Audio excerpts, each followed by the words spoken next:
Una mañana como cualquier otra, en el corazón de Tokio, miles de personas se dirigían hacia el metro, sin imaginarse que ese día, al abordar, entrarían en una auténtica pesadilla.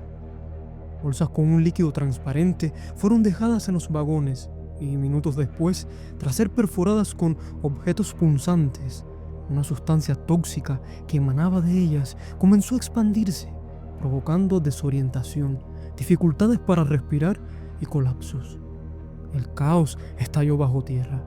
Confusión, gente cayendo al suelo precipitadamente en un eco de silencio roto por el sonido del miedo y la tragedia. El resultado fue alarmante. 13 personas sin vida, más de 6.000 afectadas y una herida profunda en la historia de Japón. El responsable no fue un grupo extranjero, mucho menos un acto de guerra.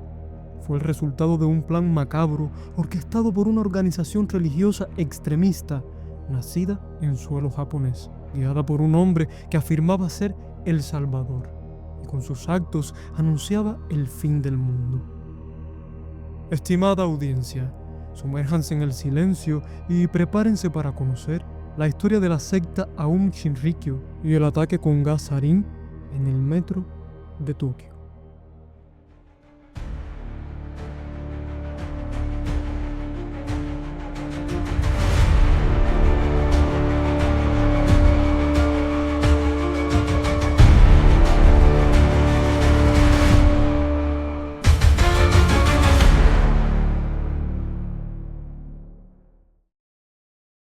Antes de que los titulares hablaran de un ataque mortal en las estaciones de metro de Tokio, antes de que el nombre de Aum Shinrikyo se convirtiera en sinónimo de terror y locura, existía un hombre con una visión radical y apocalíptica.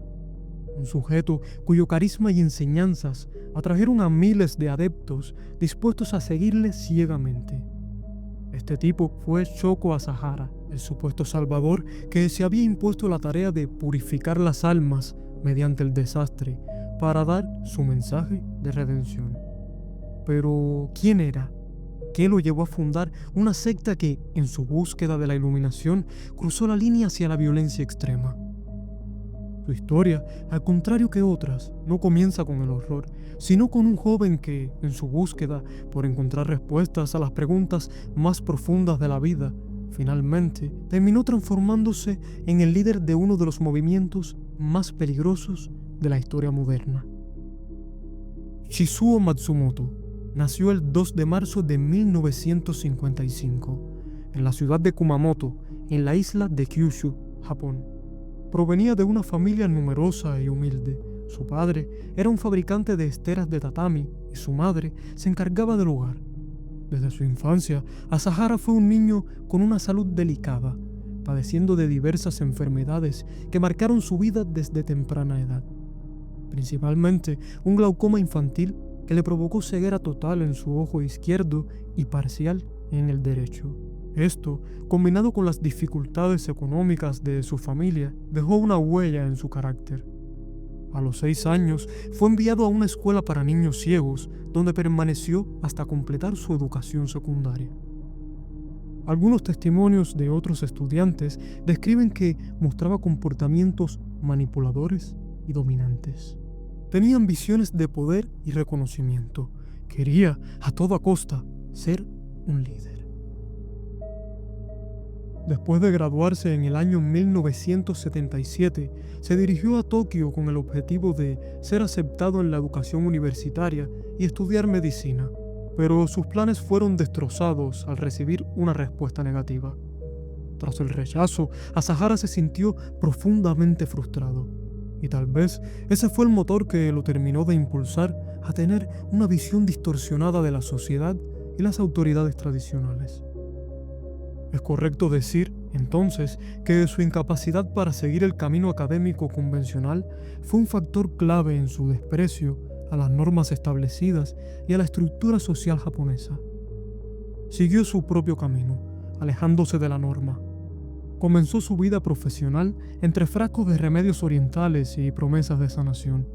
En otras palabras, vendía preparados de hierbas chinas, afirmando curar lo que la medicina no alcanzaba. pero ese sendero pronto le pasó factura. Fue arrestado y condenado por ejercer como farmacéutico sin licencia, al ofrecer medicamentos que la ley no autorizaba, y por lo tanto tuvo que pagar una multa de 200.000 yenes. Aún así, no abandonó su afán y tiempo después, gracias a las ayudas estatales, se inscribió en estudios de acupuntura y medicina tradicional china. Fue en este momento de su vida que decidió autoproclamarse Shoko Asahara, una transformación que iría más allá de un simple cambio de nombre. Con el paso del tiempo, se convirtió en un ferviente seguidor de distintas corrientes místicas, y fue en el budismo mahayana donde comenzó a desarrollar sus propias ideas sobre el sufrimiento humano y el fin del mundo. Adaptó y distorsionó conceptos de esta práctica milenaria para moldearlos a su propio criterio, principalmente los relacionados al karma, la purificación y la muerte como una forma de liberación. A principios de la década de 1980, Matsumoto comenzó a estudiar el yoga y las prácticas de meditación con un enfoque intenso y fanático. Sin embargo, no fue hasta 1984 que fundó su propia escuela en Tokio, combinando la idea de iluminación con elementos del budismo, el hinduismo y en algunas fuentes se dice que incluso del cristianismo. Esta fue originalmente denominada como Aum Shinsen no Kai, que puede traducirse como Sociedad de la Verdad de Aum o Círculo de la Verdad de Aum. Posteriormente, en 1987, la organización fue renombrada como Aum Shinrikyo, que significa Enseñanza de la Verdad de Aum. El término Aum proviene de la sílaba sánscrita Om, considerada el sonido primordial del universo en tradiciones hindúes y budistas. Los caracteres japoneses Shin, Ri y Kyo se traducen como verdad, razón o justicia y enseñanza o doctrina, respectivamente. A medida que su pequeña escuela de yoga fue ganando adeptos, Matsumoto se fue alejando más de sus creencias originales. Su salud, ya deteriorada por diversos problemas, le hizo pensar que tenía una misión especial que cumplir. El sujeto decía ser una figura mesiánica y se convirtió en el líder espiritual absoluto de su creciente movimiento. Su capacidad de manipulación era tal que logró convencer a muchos de que poseía habilidades sobrenaturales, de que tenía el poder para sanar enfermedades físicas y espirituales. Afirmaba ser la reencarnación de varias figuras religiosas, como Buda, Shiva e incluso Jesucristo, y se convenció de que su propósito era guiar a la humanidad hacia la salvación, mientras que el resto del mundo se dirigía a una destrucción inevitable. A finales de la década de 1980, Asahara empezó a reclutar personas de diversos orígenes sociales y profesionales, incluyendo médicos, ingenieros y científicos, lo cual otorgó a su grupo una base sólida de seguidores altamente educados. En poco tiempo, Aum Shinrikyo dejó de ser solo una escuela de yoga para convertirse en una secta con creencias apocalípticas cada vez más radicales. Asahara comenzó a predicar que el fin del mundo estaba muy cerca debido a la corrupción y el pecado. Según él, la humanidad estaba a punto de ser exterminada en una guerra mundial sin precedentes y solo aquellos que siguieran sus enseñanzas podrían salvarse. La secta, que en sus primeros años se mostraba como un grupo espiritual pacífico, empezó a adoptar una postura más violenta, con un enfoque prácticamente militarista que incluía la creación de un ejército divino. Durante esta época, el líder también comenzó a desarrollar una serie de prácticas y rituales que incluían meditaciones intensas, ejercicios físicos y enseñanzas sobre el apocalipsis. A medida que su influencia crecía, también lo hacía el control sobre los miembros. La obediencia ciega a su persona se convirtió en una regla inquebrantable dentro del culto, y aquellos que dudaban o querían abandonar eran castigados severamente. En paralelo a su creciente poder y radicalización, Asahara comenzó a experimentar con armas químicas, convencido de que la humanidad debía ser purificada a través de un cataclismo que él mismo desencadenaría. Así que Aum Shinrikyo comenzó a producir un instrumento mortal capaz de paralizar y matar personas en segundos. En la retorcida mente de su líder, esto era un paso necesario para cumplir con su visión apocalíptica. Para Sahara, la creación de Aum Shinrikyo no solo era una cuestión espiritual, se convirtió en una misión global de control y destrucción, donde la ciencia y la religión se fusionaban para lograr lo que él catalogaba como salvación.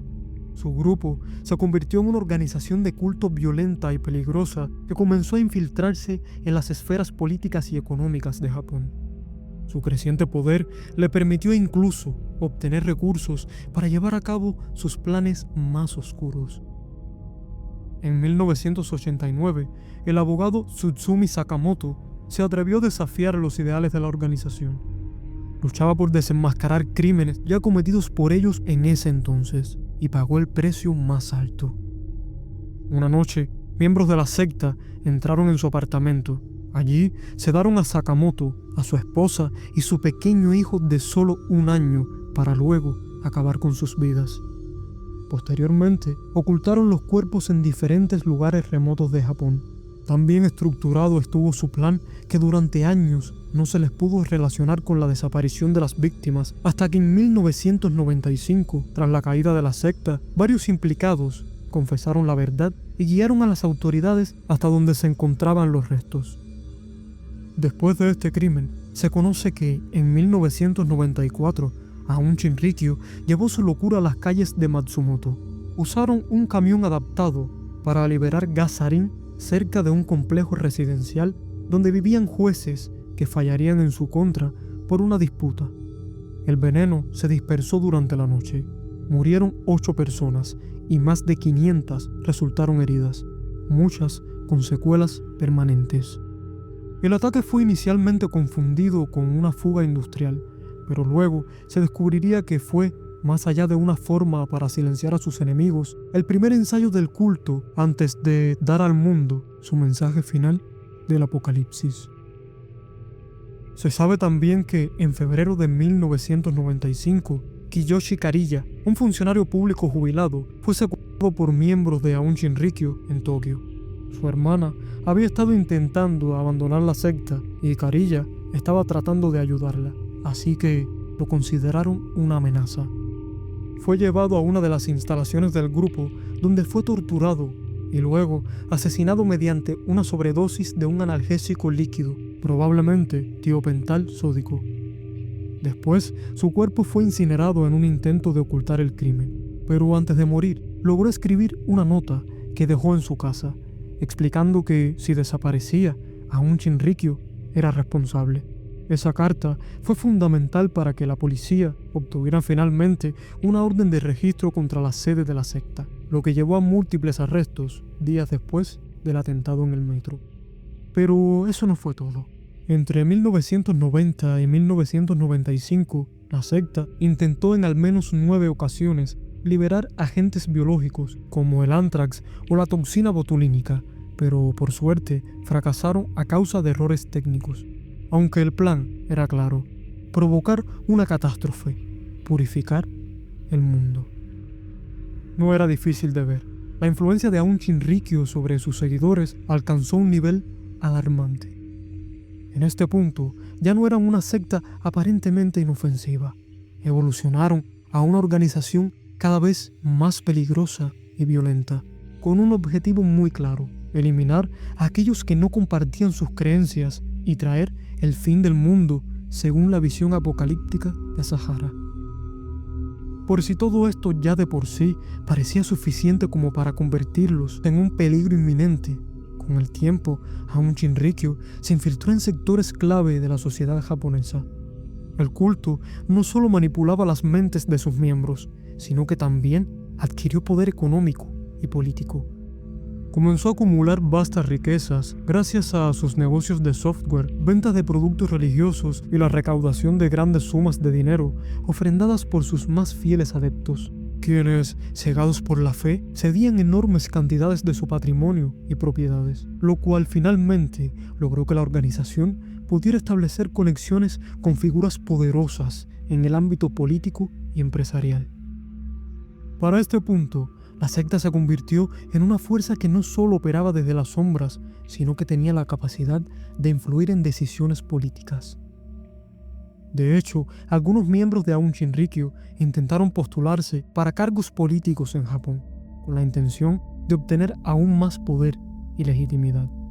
Esto no solo alarmó al gobierno japonés, sino que también expuso la amenaza real que representaban para la seguridad nacional.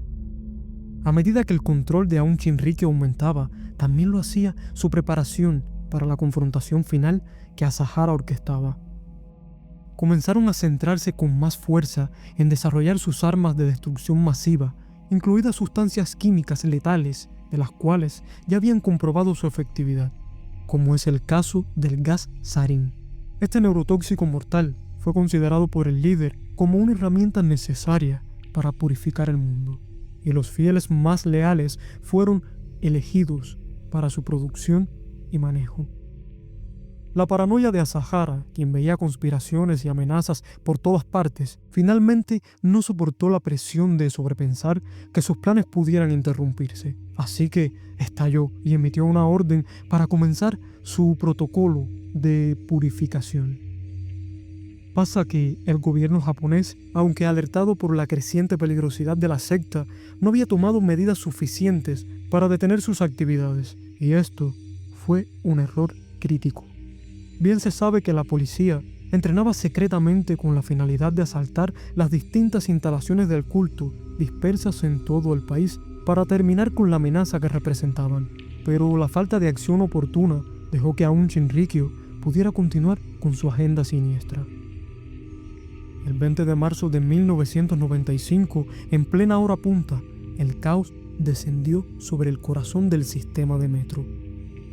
Aquel lunes, 5 trenes de las líneas Hibiya, Marunouchi y Chiyoda fueron elegidos como escenarios de un atentado sin precedentes.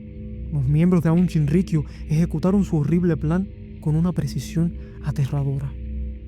Se camuflaron entre los pasajeros, llevando consigo bolsas de plástico llenas de gas sarin líquido. Al llegar el momento indicado, usaron las puntas afiladas de sus paraguas para perforarlas, liberando al agente nervioso en vagones repletos. Este veneno es extremadamente potente y está comprobado que una sola gota puede acabar con la vida de un ser humano. Bastó con unos instantes. El gas, invisible e inodoro, se esparció rápidamente y la confusión inicial se transformó en terror. Las víctimas comenzaron a desplomarse, asfixiadas con la visión borrosa y presas de convulsiones. El saldo final, 13 personas muertas y más de 6.000 heridas. La catástrofe fue tal que el sistema de salud colapsó ante la magnitud del desastre, incapaz de atender con rapidez a tantos afectados. Muchos ni siquiera entendían qué los estaba atacando. La invisibilidad del gas y su silenciosa letalidad dificultó las respuestas inmediatas. Las secuelas fueron físicas, pero también mentales. Numerosos sobrevivientes arrastrarían las consecuencias durante el resto de sus vidas. Este acto de terrorismo, sin otra connotación para ser catalogado, no fue impulsado por la venganza ni por una causa política. Fue el reflejo de una doctrina distorsionada, el intento deliberado de provocar ese final y acelerar la catástrofe que Asahara predicaba. También fue una exhibición de poder, una prueba de que podían golpear el núcleo de la sociedad japonesa desplegando armas químicas letales sin que el Estado pudiera detenerlos. Y tristemente lo lograron. La sombra de Aum Shinrikyo no solo cobró vidas ese día, demostró cuánto podía ocultarse el fanatismo bajo una fachada espiritual y qué tan frágil puede ser una ciudad cuando el terror se esconde entre la multitud. Tras el devastador suceso, el gobierno japonés reaccionó con rapidez y determinación. La Policía Nacional, en colaboración con agencias de inteligencia y fuerzas de seguridad, inició una serie de redadas en las instalaciones de Aum Shinrikyo. Durante estas incursiones, las autoridades descubrieron una infraestructura sorprendentemente avanzada. Se encontraron laboratorios equipados para la producción de gas sarin, así como arsenales de armas biológicas y químicas. La organización había reunido a científicos y técnicos con formación en ingeniería, física y química, quienes trabajaban en la creación de sus armas de destrucción masiva.